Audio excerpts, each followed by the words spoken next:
8 साल का मासूम सा मोहित रात को रोते हुए अपनी दादी से बोला, दादी, क्या मैं आपको तंग करता हूं? क्या मैं गंदा हूं जो आप मुझको छोड़कर दूसरी जगह जा रही हो? स्कूल से आने के बाद अब कौन मुझे घर में घुसते ही गले लगाएगा और प्यार से मुझको अपने हाथों से खाना खिलाएगा?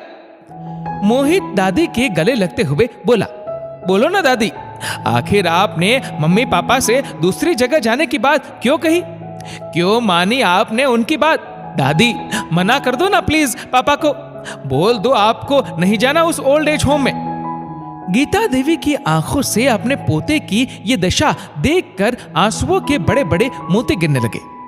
गीता देवी ये समझ नहीं पा रही थी कि अपने इस अबोध बच्चे को वह ये कैसे समझाए कि वह अपने इस लाडले से 1 मिनट भी दूर नहीं होना चाहती।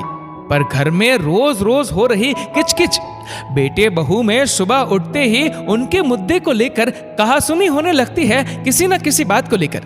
बेटा बहू दोनों नौकरी पेशा है, दोनों अपनी जिंदगी में इतने व्यस्त है कि उनको गीता देवी की जिम्मेदारी अपनी तरक्की में रुकावट लगने लगी है। जब बेटा बोलता है अपनी बीवी से कि माँ का ये काम तुम कर दो, तो बीवी पलटकर बोलती है, मेरे ढेरों ऑफिस के काम है, तुम्हारी माँ है, तुम करो। कभी कभी गीता देवी के जोड़ों में भयंकर दर्द उठ जाता, उनसे खड़ा भी नहीं हुआ जाता। उस भयंकर दर्द में गीता देवी को खड़ा होने के लिए सहारे की जरूरत होती। गीता देवी जब दर्द से तड़पने लगती, तब उनकी बहू आकर उनकी मदद कम और उनके ऊपर बड़बड़ ज्यादा करती। मुझसे आपकी माँ की सेवा नहीं होगी और इनके लिए फुल टाइम मेड हम रख नहीं सकते, हमारे पास इतने पैसे नहीं है। बेटा बोला, तो क्या करूं? मैं भी सारा दिन ऑफिस में रहता हूं, शाम को थका हुआ आता हूं, फिर आते ही इनके काम में लग जाऊंगा क्या?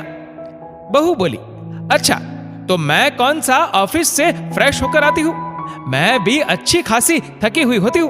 गीता जी की बहू सोफे पर बैठते हुए बोली, हे भगवान, इस आफत का हम क्या करें?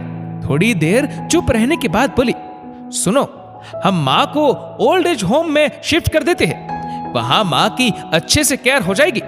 और वैसे भी माँ सारा दिन घर में अकेली रहती है, अपने जोड़ों के दर्द के कारण बाहर अपने हम उम्र के लोगों के पास भी नहीं बैठ पाती। वहां माँ को अच्छी देखभाल भी मिल जाएगी और अपने हम उम्र लोगों के साथ वह खुश भी रहेगी और हमारे सर से माँ की जिम्मेदारी का ये बोझ भी कम हो जाएगा। ऑफिस का काम मन लगाकर करेंगे और देखना, फिर थोड़े ही दिन में हम अपनी पोस्ट भी बढ़ा लेंगे। गीता देवी ने देखा, बहू की बात सुनकर उनके बेटे के चेहरे पर हल्की सी मुस्कान आ गई थी। गीता देवी जान चुकी थी अब इस घर में रहने का कोई अर्थ नहीं। वह अपने बेटे बहू की तरक्की का रास्ता रोके बैठी है। बेटा बहू कुछ बोलते इससे पहले गीता देवी उनके पास गई और बोली, अरे बहू, तूने तो मेरे मन की बात कह दी। मैं तो खुद तुम लोगों से ये बात करने वाली थी। मेरी सहेली भी वहां रहती है और वह बता रही थी वहां बहुत खुश है। अपने हम उम्र लोगों के साथ टाइम कैसे बीत जाता है पता ही नहीं चलता। तुम दोनों ऐसा करो, कल ही मुझको ओल्ड एज होम छोड़कर आ जाओ। ऐसा बोलकर गीता देवी अपने आंसुओं को रोकने की नाकाम कोशिश करते हुए अपने कमरे में आ गई।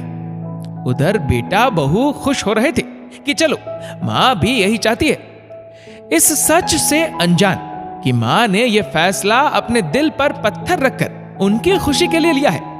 वह तो न अपने पोते से और ना ही अपने बेटे बहू से 1 मिनट भी दूर होना चाहती थी, पर हालातों ने उनको यह फैसला लेने के लिए मजबूर कर दिया था। बोलो ना दादी, आप मेरे बिना रह लोगी क्या? मोहित की बात सुनकर दादी अपनी सोच से बाहर निकली। मोहित ने रो रो कर अपनी दोनों आंखें लाल कर ली थी। गीता देवी का दिल अंदर ही अंदर रो रहा था। मोहित अपनी दादी को कट्टी बोलकर अपने कमरे में चला गया। जब सुबह हुई तो मोहित ने देखा दादी तैयार हो चुकी थी और पापा बार बार मम्मी को बोल रहे थे, अरे प्रिया, माँ का बैग अच्छे से पैक कर देना, देखना कोई जरूरी सामान ना छूटे, हर सामान को अच्छे से चेक कर लेना, माँ को वहां किसी चीज की कोई कमी ना हो। प्रिया ने बैग पैक कर साइड में रख दिया।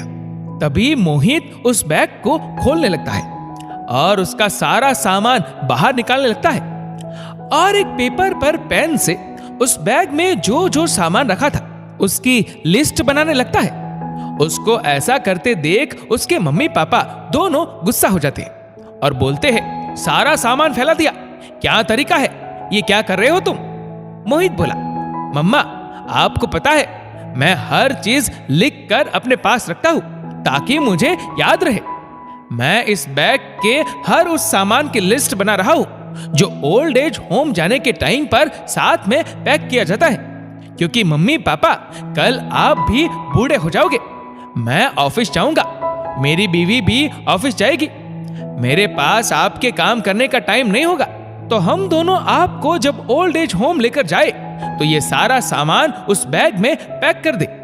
मुझसे कोई गलती ना हो इसलिए आपसे सीख रहा हूं। ये लिस्ट मैं मेरे पास रखूंगा ताकि कोई चीज भूल ना जाऊं, क्योंकि बुढ़ापा तो सबके आता है, आपके भी धीरे धीरे आ रहा है। मोहित के मम्मी पापा के मुंह पर जैसे किसी ने ताला लगा दिया था। जड़ से होकर वह एक दूसरे को देखने लगे। दोनों के हाथ पांव में कपकपी सी होने लगी। दोनों धम से सोफे पर बैठ गए और गीता देवी को टकटके लगाकर देखने लगे। दोनों को गीता देवी की जगह अपनी जगह दिखाई देने लगी। दोनों ने एक दूसरे को देखा और मोहित से सामान का बैग लेकर उसको मां की अलमारी में अंदर उनके रूम में रखने चले गए।